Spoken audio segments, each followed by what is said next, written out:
खौसेथि बर' सुबुं आफाद आरो कार्बि आंलं खौसेथि बर' सुबुं आफाद लोगोसे नगाव जिल्ला खौसेथि बर' सुबुं आफादनि हेफाजाबजों खलगरियाव थानाय बर' नखरफोरा दैबानाजों लोमजानानै थानाय सुबुंफोरखौ नायदिंहैनानै खौसेथि बर' सुबुं आफादफोरा अनसुंथाइ आरो हेफाजाब हैदों। मख'जाथावदि खौसेथि बर' सुबुं आफादा बै जायगायाव नायदिंहैनानै खोब दुखुनांथाव होननानै फोरमायदों।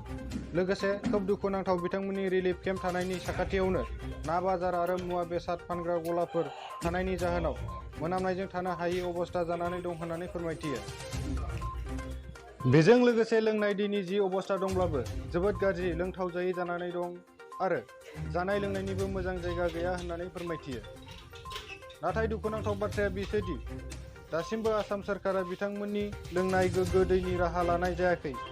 बे समाव खौसेथि बर' सुबुं आफादा आसाम सोरखारखौ थाबैनो लोंनाय दैनि थाखाय मोजां राहा दिहुननानै होनांगौ आरो मेडिकेलनि मोजां राहा थाबैनो खालामना होनांगौ होननानै खावलायो। जोङो खौसेथि बर' सुबुं आफादनिफ्राय दिनै कार्बि आंलं जिल्ला खौसेथि बर' सुबुं आफाद आरो नगाव जिल्ला खौसेथि बर' सुबुं आफादनि हेफाजाबाव जोङो फुलगुरियाव थानाय जि दैबानाजों लोमजानाय सुबुंफोरनि रिलिफ केम्प, बे केम्पआव जोङो रिलिफ होनो थाखाय फैदों। माखासे मेटेरियल्स लाबोनानै जोङो बिथांमोननो रानफैदों। दा बेयाव रिलिफ केम्पखौ नायनानै सोब दुखुनांथावै जों नुदों। खारन खाथियाव ना बाजार दङ, मोनामनाया थानो हायै मोनसे अबस्था। दैनि लोंनाय दैनि जि मोनसे बेबस्था दं, टिपकलनि जि बेबस्था दङ, बे टिपकला खोब लेथ्रा जानानै दं। बे लोंजानाय मोनसे परिबेस गैया। लोगोसे जोङो रिलिफनि मानसिफोरनियाव जोङो सुलाद लानानै मोनथिदों जे दासिमबो मेडिकेलनि जेबो बेबस्था सरकारनिफ्राय बानायनाय जायाखै। एफा एनै रिलिफ मेटेरियेल्स सरकारनिफ्राय होनाय जादों, जानाय लोंनाय, खिन्थु बिसेसके दैनि आरो बेयाव देहा फाहामथायनि जि बेबस्था लानांगौमोन, बे बेबस्थाया जायाखै।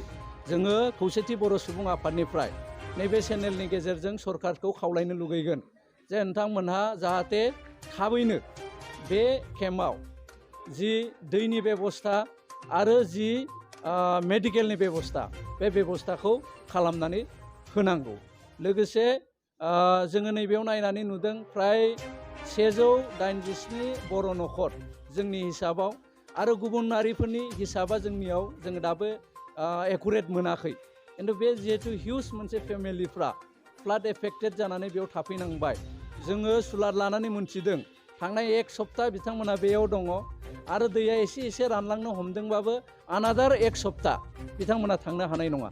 थ' बिनिखायनो जोङो सरकारखौ खावलायगोन जे आरो एक सप्ता जिहेतु रिलिफा बिथांमोना बेयाव थानांगोन, बेनिखायनो सावस्रि फारसे बिथांमोना बिखेख जाहाथे नोजोर होयो। আজি আমি সংযুক্ত বড়ো গণমঞ্চ ইউপিপিঅ কেন্দ্ৰীয় সমিতিৰ বিষয়ববীয়া আৰু আমাৰ জিলা বিষয়ববীয়া, নগাঁও জিলাৰ বিষয়ববীয়া আৰু লগতে কাৰ্বি আংলং জিলাৰ বিষয়ববীয়াসকল এই বানপীড়িত অঞ্চলত যিটো ৰিলিফ কেম্প ইয়াত ফুলগুৰিত আছে, সেইটো পৰিদৰ্শন কৰিব আহিছিলোঁ। আমি গম পাইছোঁ যে কামপুৰৰ পৰা ৰহালৈকে এই বৃহৎ এটা অঞ্চল বানত বুৰ গৈছে, ঘৰ বাৰী চব, আৰু বহুত যথেষ্ট ক্ষতি হৈছে।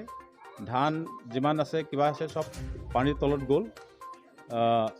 তেওঁলোকে ৰিলিফ কেম্পত আছে। অতিকে কষ্টকৈ আমি যি পাৰোঁ সংযুক্ত বড়ো গণমঞ্চৰ ফালৰ পৰা ইয়াৰ ৰিলিফ কিছু সামগ্ৰী ইয়াত আমি বিলাব আহিছোঁ। আৰু আমি ইয়াত গম পাইছোঁ যে এই অঞ্চলত যথেষ্ট কষ্টত আছে মানুহকেইটা, আৰু চৰকাৰীভাৱে কিছু সাহায্য পালেও ইয়াত স্বাস্থ্য পৰীক্ষাৰ কাৰণে মেডিকেল কেম্প আজিলৈকে ইয়াত মেডিকেলৰ কোনো মানুহ অহা নাই।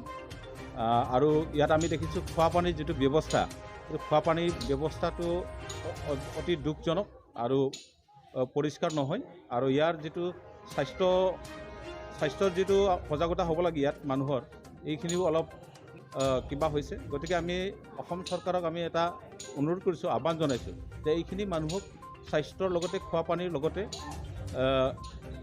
পুনৰ নিজৰ অঞ্চলত যাব নোৱাৰালৈকে এই অঞ্চলৰ এইখিনি মানুহখিনিক যাতে স্বাস্থ্য, পানী আৰু বিভিন্ন স্বাস্থ্য সম্পৰ্কীয় বুজ ল'বৰ কাৰণে আমি অসম চৰকাৰক দাবী জনাইছোঁ। আমি জনাত এইটো কামপুৰৰ পৰা ৰহালৈকে এটা বৃহৎ অঞ্চল, আৰু এই অঞ্চলতে প্ৰায় 500ৰ অধিক পৰিয়াল ইয়াত আছে। এই অঞ্চলতে আৰু বাকী অঞ্চলত ক'ত ক'ত ৰিলিফ কেম্প আছে আমি নাজানো কিন্তু আমি এই ফুলগুৰি অঞ্চলত আজি পাইছোঁ যে প্ৰায় 500 ঘৰ 500টা ফেমিলি এই ইয়াত ৰিলিফ কেম্পত আছে।